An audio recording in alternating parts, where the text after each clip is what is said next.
মনে আছে রিজু আনিরের ঘটনার পর বিচার চাই বলে রাস্তাঘাট কাঁপিয়ে হৈ হৈ করে তারপরে যখন মমতা ক্ষমতায় এলেন সঙ্গে সঙ্গে কয়েকজন অফিসারকে সাসপেন্ড করলেন, পরে আবার সেই অফিসারদের তিনি ফিরিয়ে নিয়ে এসে কুকম্মগণ্য করিয়েছিলেন। সুতরাং সাসপেন্ড করেছেন তা দিয়ে খুব বেশি গুরুত্ব দেওয়ার প্রয়োজন নেই। লক্ষ্য করতে হবে এই সাসপেনশনের পরে যে লজিক্যাল কনক্লুশন কি হলো, চার্জশিট দেয় কিনা, চার্জশিটের ভিত্তিতে বিভাগীয় তদন্ত চালু করে কিনা, বিভাগীয় তদন্ত শেষ করে কিনা, না এরকম 4-5 মাস সাসপেনশনে ফেলে রেখে তারপরে বললো ঠিক আছে ঠিক আছে।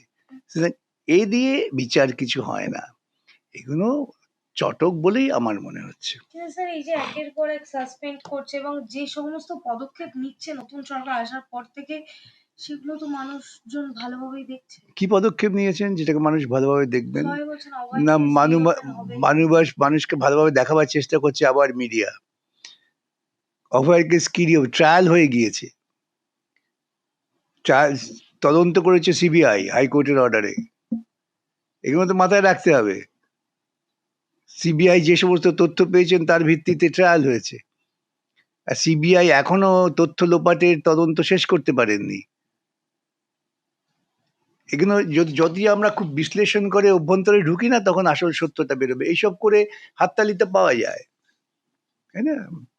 সুতরাং সাসপেন্ড করেছেন খুব ভালো কথা, কিন্তু আমরা দেখতে চাই এর যুক্তিসঙ্গত পরিণতিটা কোথায়। সেই যুক্তিসঙ্গত পরিণতি যতক্ষণ না হচ্ছে ততক্ষণ ভালো আমি বলতে পারছি না। মানে আপনার মনে হচ্ছে না অভয় বিচার পাবে? বিচার পাবে কি পাবে না সেটা পরের কথা, কিন্তু এই 3 জনকে সাসপেন্ড করার মধ্যে দিয়ে বিচার পাওয়া হলো, এই ভাবনাটা একটু অতিরিক্ত ভাবনা।